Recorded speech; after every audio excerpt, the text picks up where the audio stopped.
Bonjour à tous. La Belgique va restituer le 20 juin à la République démocratique du Congo, lors d'une cérémonie officielle à Bruxelles, une relique de Patrice Lumumba, le Premier ministre de l'ancienne colonie belge qui fut assassiné en 1961, ont annoncé mardi les autorités belges. Bonjour Mamadou Diouf, vous allez bien? Bonjour Michel. Alors, avant de parler de la restitution, on va parler un peu de Patrice Lumumba qui a marqué l'histoire politique de son pays. Tout à fait. C'est vrai qu'actuellement, en parlant de restitution, on a un peu l'impression que la Belgique est en train de rendre un service à la RDC actuelle, le Zaïre à l'époque. Mais en réalité, il faut se demander qu'est-ce que cette dent fait en Belgique. C'est la première question qu'il faut se poser. C'est la dent de Patrice Lumumba. Patrice Lumumba est un Congolais de la RDC. Il a été assassiné au niveau du Katanga le 17 janvier 1961. Qu'est-ce que la dent fait en Belgique? Puisqu'il ne faut pas oublier que la Belgique n'a jamais accepté une quelconque responsabilité au niveau de son meurtre. La Belgique a toujours accepté une simple responsabilité morale. Alors que la présence de la dame, c'est un fait, il faut se poser la question. Ce commissaire qu'il a gardé pendant un temps aussi long. Il s'appelle Gérald Sweitz. Oui, où est-ce qu'il a trouvé cette dent? Comment il est entré en possession de cette dent? Pourquoi en Belgique même, il tenait la dent, il montrait la dent aux gens pendant des dizaines d'années? Aucune poursuite n'a été faite par rapport à la personne. Parce qu'il ne faut pas qu'on nous trompe, qu'on nous emballe dans une Belgique qui rend une dent comme la France restituerait des objets culturels à un de nos pays. Oui. On fait comme s'ils font quelque chose alors qu'on nous rend des objets qu'on nous a volés. Ici, on nous rend la preuve de la participation de la Belgique à un crime qui a été organisé contre un Africain digne de son nom. Parce que c'était ça Lumumba. Lumumba, c'est quelqu'un qui avait un idéal très tôt. C'était un panafricaniste. C'est quelqu'un qui voyait beaucoup plus loin que le Zaïre. C'est quelqu'un qui comprenait que la réponse qu'il faut à la colonisation, c'est de faire en sorte que nos pays africains s'organisent pour sortir de la situation dans laquelle ces pays se trouvaient à l'époque. Mais malheureusement, de 61 à aujourd'hui, toutes les personnes qui ont essayé de faire comme Lumumba, quand elles n'ont pas été tuées, elles ont été victimes de coups d'État organisés et écartées du pouvoir. Je crois que c'est l'occasion également de réfléchir sur ça. On parle de souveraineté tout le temps. On ne nous donnera pas de la souveraineté. Nous allons la prendre et nous allons l'assumer. Et il est bon que les Africains le comprennent. Et j'espère que le retour de cette relique va permettre aux Congolais de la RDC de se rappeler de tout cela. Mais surtout de vouloir unir à nouveau un pays qui est particulièrement divisé, parce que Lumumba était pour un seul Congo, il n'était pas pour ce que l'on voit aujourd'hui en RDC. Alors Mamadou, vous avez posé tout à l'heure une ribambelle de questions. Est-ce que vous pouvez nous aider à répondre à cela? La première, qu'est-ce que cette dent cherche en Belgique? J'ai posé la question puisque normalement, quand il y a un crime quelque part, on cherche un certain nombre d'éléments. Quand on les trouve sur place, on cherche s'il y a des traces d'ADN de quelqu'un. Quand on ne les trouve pas sur place, celui chez qui on va trouver des éléments qui font partie de la scène du crime, la première hypothèse, c'est que la personne était présente au moment du crime. Sinon, c'est du recel. Mais on doit pouvoir passer par cette personne pour savoir qui était là-bas et qui a pu lui receler cet élément du crime. Mais c'est pourquoi je disais c'est incompréhensible que dans un pays comme la Belgique, que ce monsieur se promène montrant cette dent à plein de gens, faisant le malin comme s'il s'agissait d'un trophée de guerre, et qu'aucune enquête sérieuse n'a été ouverte par la Belgique pour essayer de savoir comment ce commissaire belge, puisque c'était un commissaire de police à l'époque, a pu entrer en possession de cette dent. Alors que cela pouvait permettre, dans le cadre d'une enquête sérieuse, où on veut savoir réellement pourquoi, qui a tué Patrice Lumumba, mais voilà un indice extrêmement important qui pouvait permettre de faire une enquête et d'aboutir à des résultats plus probants que ce qu'on a vu avec la commission d'enquête parlementaire belge qui n'a pas donné véritablement de résultats en reconnaissant tout simplement une responsabilité morale de la Belgique. Alors l'histoire nous dit que ce sont des séparatistes congolais qui ont tué Patrice Lumumba avec l'aiguillon de mercenaires belge. Est-ce que l'histoire là est confirmée aujourd'hui? Mais elle est confirmée, il y a N écrit là-dessus. Des articles, des ouvrages, parce qu'il a été tué au niveau du Katanga. Malheureusement, la RDC est habituée à ces rébellions. Ce n'est pas ces rébellions que nous voyons actuellement avec le M23 au niveau du Kivu, les ADF. Il y en avait également à l'époque. Et c'est les rebelles katangais, puisque c'est ça qu'on retient le plus, qui ont été les bras armés pour commettre le crime. Mais celui qui a récupéré la dent, puisque c'est pas le crime seulement, après l'avoir tué, on a voulu faire disparaître le corps. Ils ont pris le corps pour dissoudre dans de l'acide sulfurique. Le tuer, c'est une catastrophe. Dissoudre le corps dans de l'acide sulfurique est fait par ceux-là qui ont l'habitude de dire que les Africains sont des sauvages. Je ne crois pas que notre sauvagerie, si elle existe, est arrivée à ce point-là, parce que ça également, il faut le soulever pour qu'on regarde bien qui est sauvage et qui ne l'est pas dans cette affaire-là.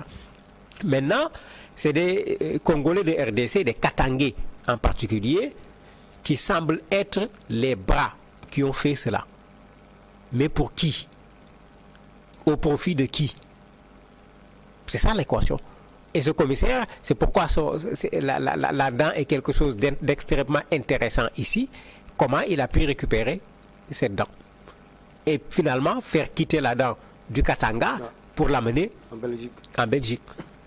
Il faudrait qu'on réponde à cette question. Et en répondant à cette question, on aura certainement une réponse beaucoup plus claire sur c'est quoi exactement la responsabilité de la Belgique, ancienne puissance coloniale de la RDC, sur le crime lui-même, sur le fait qu'on ait dissous le corps au niveau de l'acide et sur le déplacement de cette dent du Katanga vers Bruxelles. Peut-être quelques réponses. Le 20 juin à venir, cette date précisément, une délégation congolaise est attendue à Bruxelles pour la restitution de la dépouille de Patrice Lumumba, ont annoncé donc les services du Premier ministre.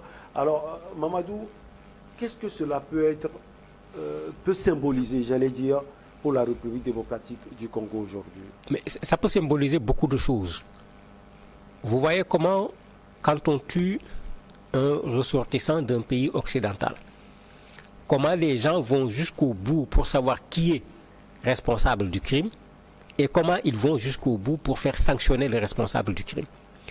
Je crois qu'il faut que nous également qu'on se mette dans la même logique. Pour l'histoire de la RDC, il faut qu'on clarifie qui a tué Patrice Lumumba et pourquoi. Parce que Lumumba fait partie de l'histoire de la RDC. Il faut qu'on le clarifie. Un autre élément, et la Belgique l'a très bien compris, la restitution se fera en petit comité. La Belgique ne veut pas qu'on fasse du bruit autour de cette restitution, parce que si on fait une analyse, on va retourner à la responsabilité de la Belgique, et la Belgique ne veut pas qu'on parle de responsabilité. Donc à Bruxelles, ça se fera en petit comité avec juste la famille, quelques représentants de l'État. La Belgique ne veut pas que ça fasse du bruit. Mais pour la RDC, bien sûr, c'est le contraire. C'est comme si c'est le corps d'un Lumumba assassiné qu'on ramène au niveau de la RDC. Et malheureusement, il ne reste pas beaucoup de ce corps. Donc c'est comme on a un héros qui n'avait pas été enterré à l'époque. C'est l'occasion d'enterrer ce qui reste pour ce héros. C'est l'occasion certainement de faire un mausolée qui malheureusement est en construction théoriquement depuis des années et il n'est toujours pas prêt, curieusement. Mais c'est le moment pour que lui-même, en tant que ressortissant de la RDC, sur son propre territoire, qu'il y ait un espace où on pourra dire voilà ce qu'on a enterré, au moins ce qui reste de Lumumba, parce qu'on ne pourra jamais dire voilà là où on a enterré Lumumba, puisqu'ils ont préféré le dissoudre dans de l'acide. Alors, on voit la portée emblématique de l'événement, vous l'aviez dit tout à l'heure. Est-ce que ce moment va permettre à la République démocratique du Congo d'ériger enfin ce mémorial pour Patrice Lumumba? Mais très certainement, puisque c'est prévu. Je dis même que c'était prévu. Parce qu'il ne faut pas qu'on oublie que le retour de la relique a été reporté 2 fois, en raison en particulier de la pandémie avec Covid-19, c'était déjà prévu. Et en même temps, la construction de ce mausolée avait été prévue, mais même si le lieu avait été identifié, pour des raisons que je ne maîtrise pas, la construction n'est pas terminée jusqu'à présent. De sorte que certains même ont commencé à poser le débat, quand la relique va arriver, où on va la mettre. Puisque ce qui était prévu, c'était d'organiser cet enterrement auquel il n'avait pas eu droit. Et c'est au niveau, bien sûr, du mausolée que l'enterrement devait être fait. Mais le mausolée, la construction, n'est pas terminée jusqu'à ce jour. Alors, cela va être sans doute une période charnière, si on peut le dire, dans l'histoire diplomatique entre la République démocratique du Congo et la Belgique. Tout à fait. Il ne faut pas oublier que depuis le président Mobutu, Sese Seko, les relations n'ont jamais été totalement bonnes, jamais été totalement mauvaises. Il y avait des hauts, il y avait des bas. Avec le président Kabila, Kabila fils, à un certain moment, on ne parlait même plus de relations, c'était carrément dans le conflictuel. C'est avec le président Tshisekedi que les choses sont revenues petit à petit à l'ordre. On a vu même le discours du roi belge qui n'est pas allé jusque là où les gens voulaient, mais qui a reconnu qu'il y a eu des atrocités sur le territoire de la RDC qui ont été commis par des Belges. Donc il y a effectivement une sorte de réchauffement des relations entre les deux pays, ce qui a participé à faciliter ce retour, parce que ce retour aurait pu être exploité autrement, en réveillant tout le passé colonial de la Belgique. Mais vous voyez comment ça se fait. On s'est entendu pour ramener ça, faire la restitution au niveau de Bruxelles en petit comité. Certainement, ce qui va avoir comme cérémonie et autres se fera plutôt au niveau de la RDC, mais pas au niveau de la Belgique, puisque à part la remise en petit comité, il est juste prévu que la diaspora de la RDC puisse venir rendre hommage à ce qui reste de cet héros africain qu'on nous a assassiné, comme on l'a fait souvent avec ceux qui voulaient que l'Afrique soit pour les Africains d'abord. Patrice Emery Lumumba était assassiné avec deux frères d'armes, nous dit l'histoire. Alors ces deux frères d'armes, qu'est-ce qu'on sait précisément de Mamadou Diouf?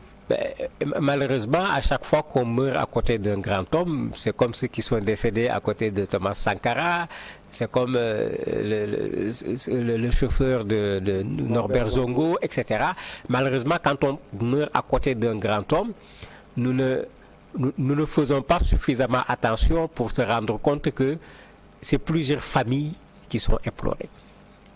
La communication est centrée sur ce que j'appellerais le personnage principal, alors que ici c'était le cas parce qu'il était avec deux de ses partisans, convaincus comme lui de la même cause, qui défendaient la même cause et qui sont tombés avec lui.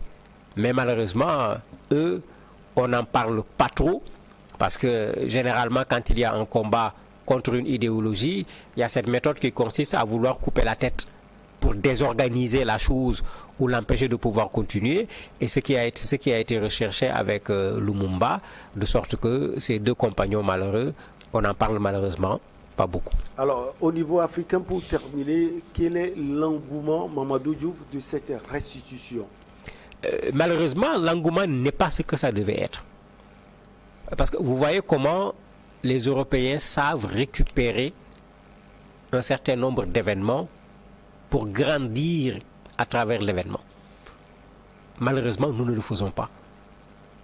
On a l'occasion d'enterrer ce que nous avons sur Lumumba, mais c'est le moment de nous interroger à nouveau sur l'Afrique, nous interroger à nouveau sur nous-mêmes, nous interroger à nouveau sur notre relation avec ces partenaires qui, de façon générale, sont des anciens colonisateurs ou bien aujourd'hui des puissances qui ont tendance à vouloir exploiter l'Afrique et les Africains. Mais c'est des moments importants pour la réflexion, pour poser de nouvelles bases, pour aller de l'avant, au lieu de rester simplement dans le symbole, dans le sentiment qui ne nous avance absolument en rien du tout. Merci beaucoup à vous, Mamadou Diouf. RDC Belgique, une relique de Lumumba sera restituée le 20 juin à venir. On marque la petite pause et derrière on reçoit l'invité du jour.